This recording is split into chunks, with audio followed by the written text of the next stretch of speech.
right. Well, welcome to Back to School Night. I am Mr. Lindgreen. Welcome to English 9 Honors. It is very nice to meet you all, even though it's not in our normal format.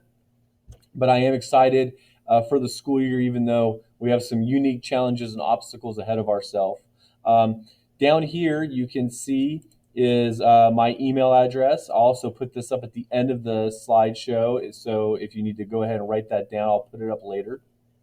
And then here's the extension for my room number if you ever needed to give me a phone call and chat on the phone. So I'm going to give you guys a framework into what we're learning this year, kind of one quarter at a time, and go over some of our essential questions and different units in our textbook, and give you an overview of the material that we're going to be using and learning this year. So opening up with quarter one, we have our essential question: what can we learn from a journey? We're going to use these essential questions to drive the content that we will be discussing and learning during that time frame, so during this quarter one. In your students' textbook, we are currently in Unit 5, Journeys of Transformation, and we are currently reading the Odyssey, if you did not know that. The Odyssey and other materials from Unit 5 will be going on for the first quarter-ish. Sometimes we end a little bit early, sometimes we end a little bit late. Kind of depends on how we're doing. But sometime around the middle of the fall semester is when we will transition ourselves out of quarter one and get ourselves into quarter two. And we will finish up the fall semester with this essential question. We'll shift gears into how can words inspire change? And that will be a Unit 3, the Literature of Civil Rights unit in our textbook. We've obviously had ourselves a tumultuous summer with a lot of people who have been fighting for civil rights in our country. And we're going to be able to use this essential question to drive the content in our class, one that we can use to educate our students at a very difficult time for many, and one that can really broaden our perspectives as we move forward in our class. So that's how we'll go ahead and finish up the fall semester. Quarter three is Do We Determine Our Own Destinies? And it will be in Unit 4, the Star-Crossed Romance. So we'll be reading the tragedy of Romeo and Juliet when we get back from winter break. And that will be a fun unit. It always is. And it takes a good amount of time to dive into everything that has to do with William Shakespeare. That should get us up close to spring break, somewhere in that area. And then we will be in survival mode at the end of the school year. And we will be using our Unit 2 survival unit in the textbook. And that essential question is, what does it take to survive? And there's some short stories in there and some really good, rich content that we'll be able to examine and look into as we try to finish up what should be a pretty interesting school year. So that's a framework of what we're doing in English 9 Honors. Online platforms, so Google Classroom and My Perspectives and Turnitin.com and Zoom.com. These are all the things that we're using consistently, especially Google Classroom and Zoom. That's really driving our online content. The My Perspectives online version is an online version of the textbook, and then Turnitin.com is a plagiarism checker for certain assignments that I have the students upload, usually bigger assignments like an essay, to make sure that there is no plagiarism happening when they go ahead and take those assignments on. In a little bit, I'm going to go ahead and show you guys one of our Google Classroom classes so you can see the different content that's on there. Some important info: if there's late work, please try to communicate with me ahead of time. If me and your student can communicate, then we're going to be in a good spot. Most of the time, my directions are going to be, hey, stay up to date with Google Classroom. Wherever you're going, are you able to have internet access? Can you check our agenda? Can you see what's going on? And usually, as long as they can stay up to date with that, then they're going to be good in our class. Sometimes there might be some assignments that I give ahead of time, but most of the time, if they can stay up to date with our online resources, they're going to be okay. If you have an excused absence, you call the attendance office and that's a warranted school absence, there's an immediate extension for that correlates with the amount of time that is missed.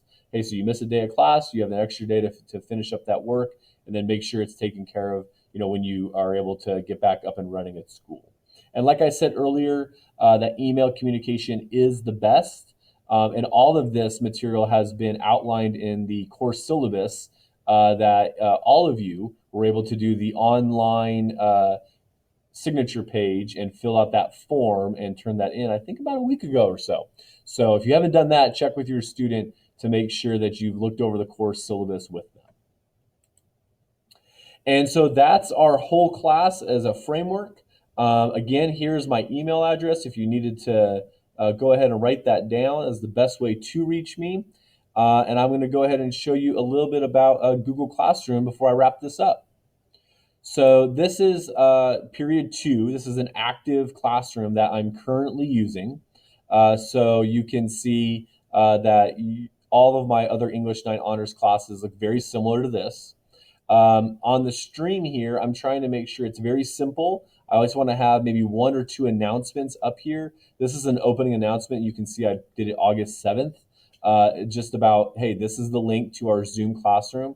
So whenever your students, if they get a little overwhelmed and they can't find something, or maybe you guys weren't using the same computer as normal, tell them to go to Google Classroom because the meeting link is right here for our Zoom.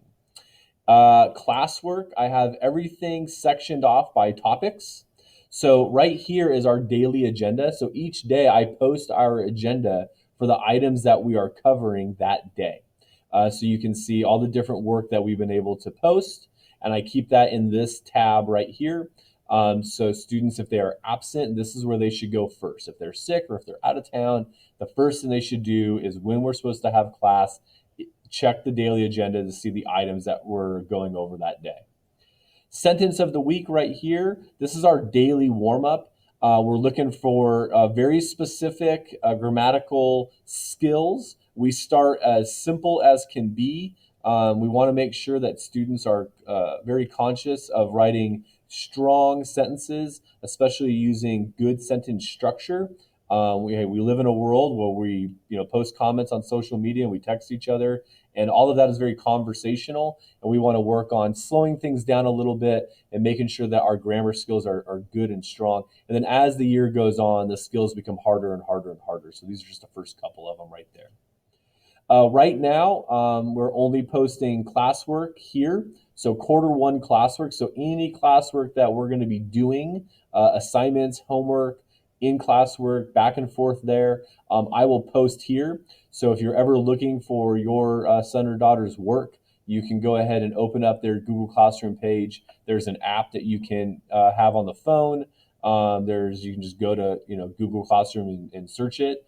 And pull it up. As long as you have your student's school email and they give you the password associated with their school email, then you can access and take a look at the things that we're doing in Google Classroom.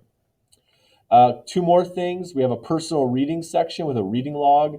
This is a daily homework assignment where they're supposed to be reading the personal book that they selected and then updating their reading log once a week. And so that is right here for them, and they've been doing a good job with that. We're about 2 entries in now. I think we have a 3rd one due this Wednesday night.